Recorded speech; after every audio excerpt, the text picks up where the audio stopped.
Support for Arkansas Week provided by the Arkansas Democrat Gazette, the Arkansas Times, and Little Rock Public Radio.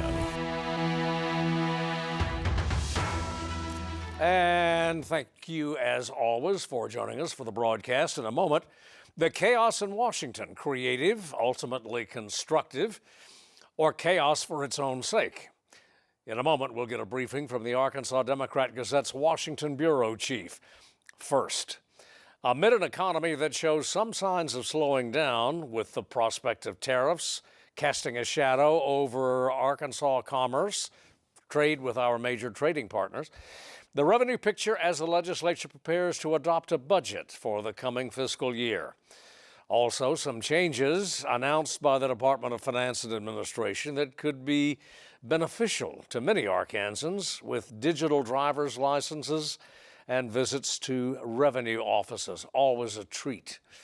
The state's chief fiscal officer joins us now, Secretary Jim Hudson. Mr. Secretary, thanks for coming aboard. Thank you for having me, Steve. The revenue report, we got the numbers this past week for the previous revenue report, and tax cuts, income tax cuts notwithstanding, any revenue losses from tax cuts notwithstanding, growth appears to keep it on a par. Yeah, we're in a good place. I think year to date, we're about $100 million ahead of what our forecast was. So we think we're going to, at this point, still finish the year with a healthy surplus. So we remain optimistic about the state's economy and about the state's budget. Well, there is also a proposal now, the administration's proposal, to reduce grocery taxes. Yes, sir. Eliminate the state tax, not Correct. not the local tax, right, but the state tax, and that would shave in the neighborhood of about $12 million, right? Smidge under that, but in that neighborhood, yes. You'll accept that, okay? Yeah. All right. What a good time to do this? It is a good time. I think it's always a good time to responsibly cut taxes. And particularly when you're talking about taxes that are imposed on necessities for a living, like food. And so I think we can afford it. We have ample funds in the agencies that benefit from the conservation tax, which is the only tax remaining on groceries at the state level. And so the governor felt very strongly that, with inflation being what it's been, some food insecurity issues in Arkansas, this would be a good time to go ahead and let's take that out so it's not affecting Arkansans any longer. The great bulk of the revenue lost to the state grocery tax, if it's approved, would be from the outdoor programs, which would seem to be a staple, a pillar of the governor's economic development program. They are, of course, and she's committed to providing them what they need in terms of resources. But you look at Amendment 75, which is the conservation tax, passed about 25 years ago, through a lot of work of the governor's mom. She campaigned heavily for that. It has really fulfilled its purpose. We've gone from, in the first year in collecting taxes for that program, about $39 million. Last year we collected $110 million. So it is very, very well funded. The agencies that benefit from that, Game and Fish, Parks and Tourism, Heritage, and Keep Arkansas Beautiful. Modest reductions for those agencies. They'll still be able to achieve their mission. Well, we're talking about $6-7 million, though. Is that still modest? Well, on the two big ones. Sure, yeah. So about $4.8 million, $4.9 million for both Game and Fish and for outdoor and for Parks, Heritage, and Tourism. They have healthy fund balances, we believe, and they're still collecting a fair amount of revenue. So about after this change, $100 million total will be collected by the conservation tax. So it's still a well-funded program. A good time to do it responsibly. Is this a good, obviously you think it's a good time. Sure. Others disagree, particularly the human services organization, the NGOs particularly. Well, I think in terms of for this conservation tax, doesn't affect the NGOs as much as it does the state's budget for those departments. The governor's first filter, whenever we're talking about tax cuts, is, can we do it responsibly and still, maintain our level of service that we need to? Talking to Shay Lewis, who's the Secretary of Parks, Heritage, and Tourism, he absolutely believes that they'll be just fine. Are you concerned at all about consumer confidence has trended down? We have the matter of tariffs and trade, which could obviously impact every state, but particularly Arkansas because we do so much commerce. Are you concerned with that? I'm not at this point. I think, the financial markets obviously are struggling a little bit this week. The stock market is down. And so we always want to pay attention to what's happening in the stock markets, but that really isn't the real economy. The real economy is, plants making products, people going out and performing services. I think the real economy in Arkansas is doing just fine right now. But obviously having clarity, that's good for consumer spending, and consumer spending is such a big driver for Arkansas's economy. But I look at our most recent revenue report, our sales tax collections are up, and that's an indication of consumer health in my mind. As a matter of fact, sales tax exemption, sales tax collection, sales taxes are on a par now with personal income taxes. I mean, roughly. It is a bigger piece of the pie now. As we're reducing our income stream from income taxes, sales tax becomes more important. Yes, sir. Okay, on to a couple of other things. Well, let me ask you this one final question on tax and finance. Is there something that you are concerned about? What are you keeping an eye on? Well, I think you're always concerned about the unexpected, unanticipated shock to an economy. So anything in global affairs, anything that can happen in the energy markets, it's those things that could set off, inflation. That's where we would be a little concerned. But right now, I think the Arkansas economy is very healthy and seems to be humming along. On to digital driver's licenses. Soon, maybe I can keep it on my phone. You can download right now the Arkansas Mobile ID app. You can go to the Google Store, or you can go to the Apple Store. It's free. Just go and download it. I think this week, so far, we've had about 12,000 Arkansans since we made the announcement do the download. So it's functioning right now. And this is obviously another step in a digital age, a cyber age. Yeah, and I think the thing about it is it's also an integrity measure as well. There is a thriving underground economy, a lot of it from China, in terms of producing fake IDs.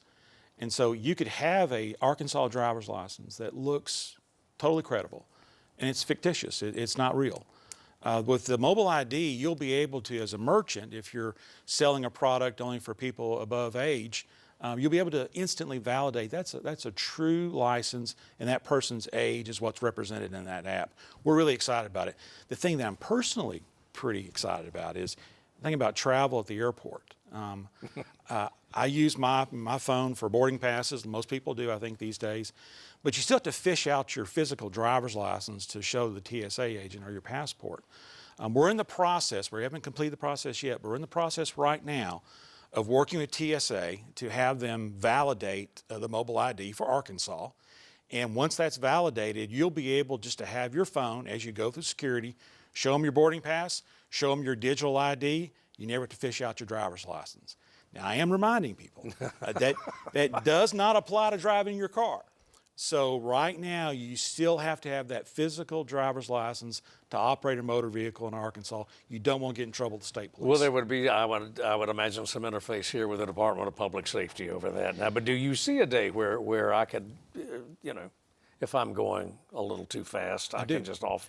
Yeah, I really do. I think that's part of the long-term plan. I think there are two concerns or two issues we have to address in this. One is it will require, equipment at the state police and issued to the troopers for them to be able to authenticate at the car window. You don't want to hand them your phone and then take it back to their car. They need to be able to do it right there as they're standing beside you. So that require that. That's obviously will be a capital expenditure for that. But then we also want to be concerned about the amount of equipment a trooper has to carry around. They have a lot of equipment on right now. So we're going to work with Mike Hager, Secretary Hager at DPS, to figure out a plan to get that implemented, and then hopefully local law enforcement will follow soon after that. Making real progress on this? I mean, is this something we can see in the next couple of years? The part I would say with law enforcement is going to be probably longer than a couple of years just because of the capital equipment, but we are working on the project plans right now. On to another item, and that's that take a number. Gosh. Well, maybe we can do it differently. I'm excited about the mobile ID, but personally, I'm more excited about this one because this changes lives right now. I'm a secretary of DFA, but I'm a customer of DFA as well.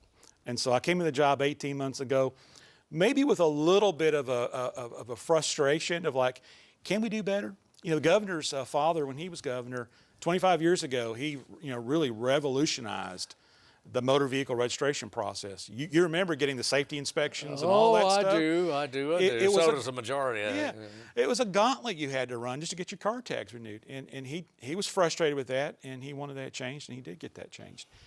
It's been 25 years. And I think we probably are past due a little bit of a revisiting of our business processes. So we want to give Arkansans, their lives back. Let them control their calendars. Let them control their schedules. So you can now go online to dfa.arkansas.gov, and you can plan your state revenue office visit. Pick a day, pick a time that works for you, and then you show up. The wait will be very minimal, just a few minutes. You'll be seen, take care of your business, and then be about your life. But so many of us made so many good friends sitting there waiting on our number to be called. And if you really like the walk-in experience, we're going to keep that for you too. Secretary Jim Hudson, thanks very much for coming aboard. Thank you, sir. Glad to be here. All right, come back soon.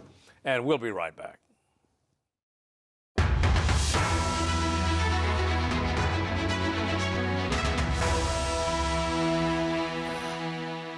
And we are back. Federal layoffs, federal closings, possibly even some federal buildings on sale.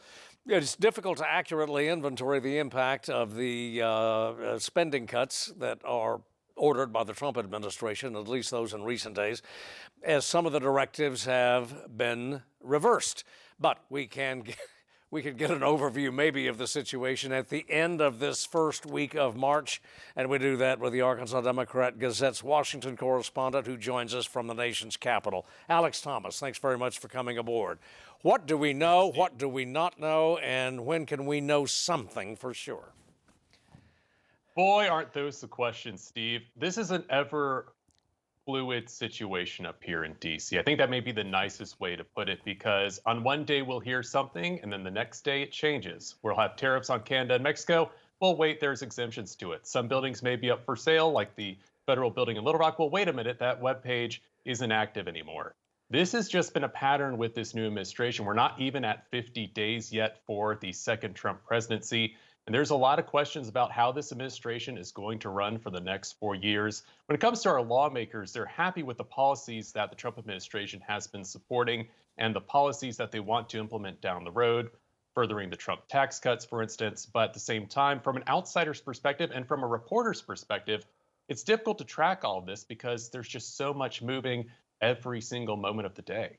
Well, for those of us who aren't necessarily immediately or think we aren't immediately reliant on the federal government, there are real people involved here, households, incomes, mortgage payments, etc. And they are asking, who's running the show up there? Exactly. And when you look at it from the outsider's perspective, it seems a lot of it is coming from the White House. But keep in mind, Congress still does work up here. They do legislation, they hold meetings, they'll hold votes, they'll hold a vote next week on trying to prevent a government shutdown and hopefully a vote later this spring on budget resolutions. But there have been challenges in just trying to get everybody on the same page. With the House the way it is, you have that small Republican majority. And with the Senate, yes, you have 53 senators who will support a Republican agenda. But if you want to get past the filibuster and seriously advance legislation, you need some Democrats on board. That's been a real challenge. Take, for instance, the vote this week on transgender female athletes. Yes, Senate Republicans voted for it, but they couldn't convince any Senate Democrats to go along with them. Well, we have a deadline of the Ides of, well, actually the eve of the Ides of March this year, a week from today, a week from Friday anyway. What's the outlook there? How close are we to a shutdown? Right. So the two possibilities right now that I've heard are, one, we have a continuing resolution that gets us through the rest of the fiscal year through September 30th. But the other option is maybe a short-term continuing resolution that allows appropriators to finalize appropriation measures for the current fiscal year. That's something that Steve Womack would actually prefer. Keep in mind, a senior House appropriator leads the subcommittee on transportation, housing, and urban development. And not only does he lead that subcommittee, he also has projects in the appropriation measures that don't get funded unless we include that money in some sort of measure, some sort of package. Okay, go ahead. I'm sorry if I interrupted. No, you're absolutely fine. We can continue on that. When we're talking about continuing resolutions, it's only continuing funding based on current levels. We need new appropriation measures to fund projects in districts and states. And that's something that Steve Womack is concerned about. He would prefer having a short-term CR so lawmakers and appropriators can get their work done for the current fiscal year. This is still a relatively new Congress, but at the same time, they're having to deal with the past Congress's lack of effort in trying to get the previous fiscal year work done and trying to get things started for the current fiscal year, which we're now in month 4 into month 5. And of course, another issue that's hanging, and that's the extension of the 17 tax cuts. Where does that stand? A lot of businessmen here in Arkansas, homeowners or consumers as well, wondering what are tax rates going to be like? Exactly. And it's a big question for consumers, for business owners, a lot of people, not just in Arkansas, but across the country. And here's where we are. The Senate passed its budget resolution, not including those tax cuts, and the House passed a budget resolution with those tax cuts. So now senators, House members, they have to come up with some sort of plan if they want to get this done. But this also means that they're going to have to come up with an agreement when it comes to budget cuts. And that's been the biggest issue, I think, when it comes to discussions regarding what that budget resolution may look like. They're talking about cuts to Medicaid, cuts to SNAP. And something I learned when I was covering West Virginia lawmakers, Steve, is from Joe Manchin. People don't know who gives them certain programs, who gives them certain services, but they sure as heck remember who takes them away. And that's something that a lot of people up here are talking about, what they're going to do, what the map looks like as they try to get that final budget resolution, that final spending package together.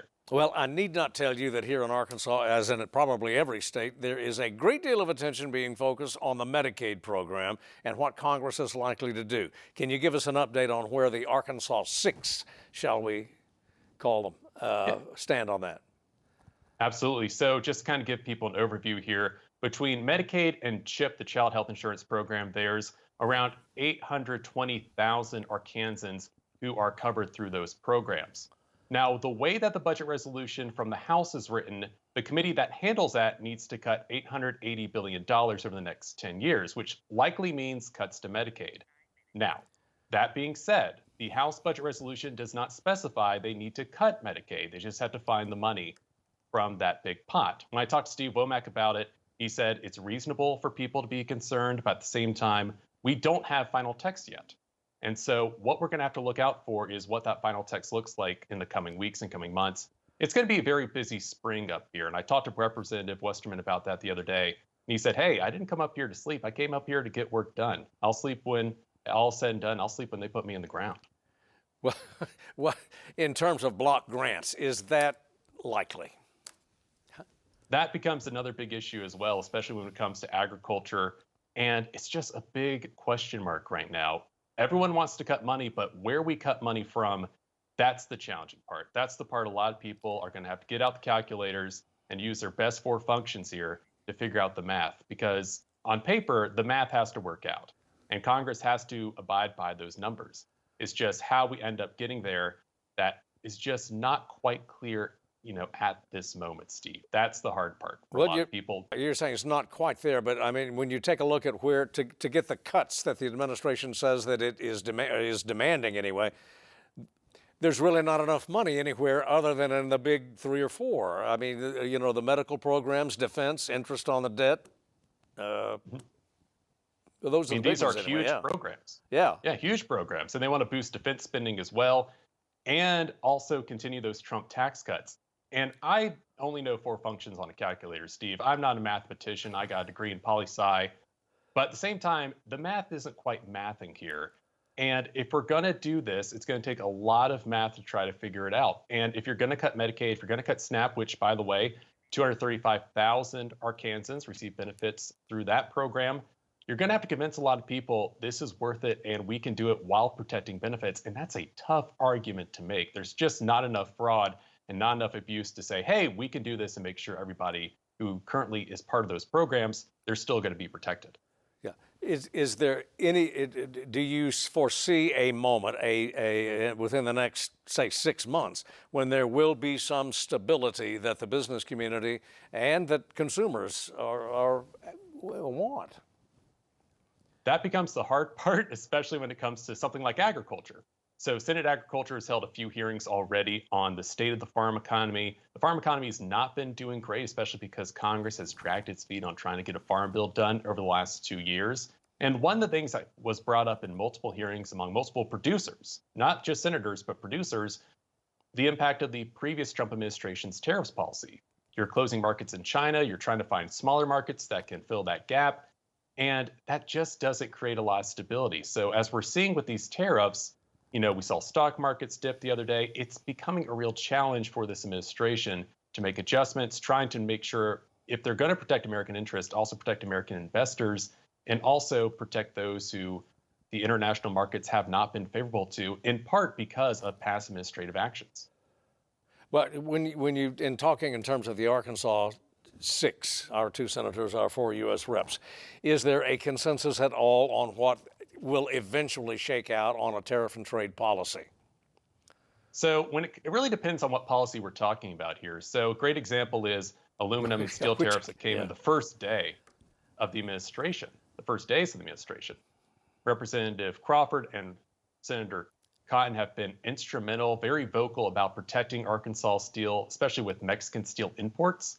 And they've voiced support of those tariffs because they feel that the current situation, the current relationship with Mexico is not protecting domestic creators, not protecting producers.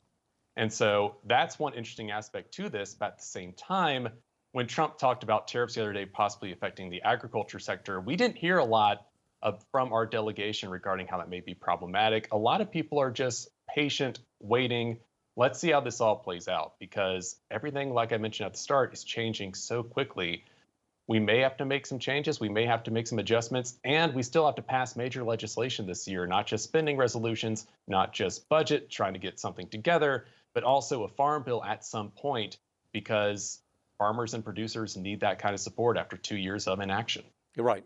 And with specific reference to China, these tariffs are significant, and the Chinese say we don't appreciate that and we'll reciprocate. The fact is, though, in terms of inflation, which the administration has campaigned on, forever, if you go to Walmart, you might as well visit China. Exactly. I mean, who has not been to a major box store and not seen something from China on the shelves?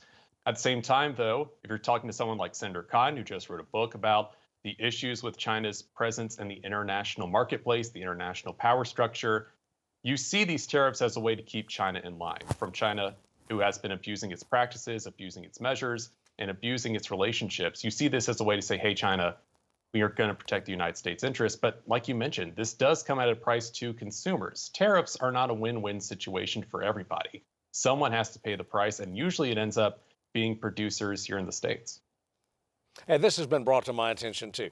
There are now something along the lines of 1,500 Fulbright scholars or international exchange, Fulbright scholars or similar programs that are either here visiting, going to school, or are abroad or preparing to go abroad.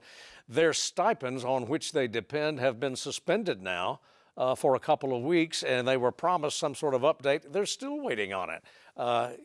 These aren't undocumented people. They're scholars. They're students.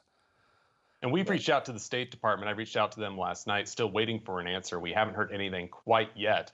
But that ends up being another problem with just how this administration is run. A lot of questions with their actions, a lot of confusion, and just waiting to see what's going to happen when all's said and done with this administration, when it finally gets its feet fully soaked here. And that's just been a real challenge, just trying to follow this along and try to figure out, okay, who is going to be impacted by these policies and what do we need to look out for? Because so much has just been thrown up in the air and thrown at us, and so much is now facing legal challenges. There's just so many questions right now that we're still trying to find answers to just 50 days into this new administration. Yeah, I think there's something in the neighborhood of 100 in the Arkansas universities, Fayetteville, or other campuses around the country hosting foreign students who now don't know whether they can pay their rent. Absolutely. And it's just a hard question that we all need answers to figure out, okay, what is this administration really trying to do here? How are their actions impacting folks, whether it be students, whether it be the transgender community in Arkansas, whether it be farmers with tariffs? There's just so much going on here that we all kind of need to sit down and try to get answers, but getting those answers has been a real challenge as this new administration continues its work. Yeah, one final question, Alex, and that involves foreign policy. Mr. Trump continues to spook our NATO partners, and badly. How are the Arkansas, publicly or privately, how's the Arkansas delegation reacting to that? Well, this is an interesting topic that I brought up with Senator Cotton when it came to USAID, which he has spoken against. He supports the freeze that the Trump administration has put into place. But if you look back at his past writings, he has spoken favorably about USAID and the use of what we call soft power. So instead of putting military or personnel in certain countries, you give them money for programs and it builds the United States presence up.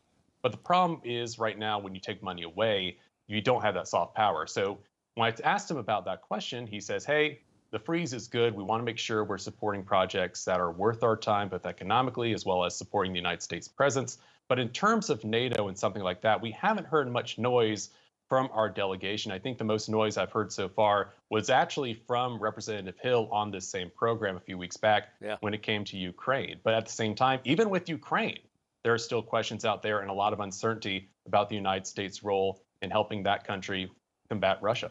Exactly. Alex Thomas, got to end it there because we're simply out of time. As always, thanks for coming aboard. We'll see you next time. Thanks, Steve. All right. And that does it for us for this week. As always, we thank you for watching and see you next week.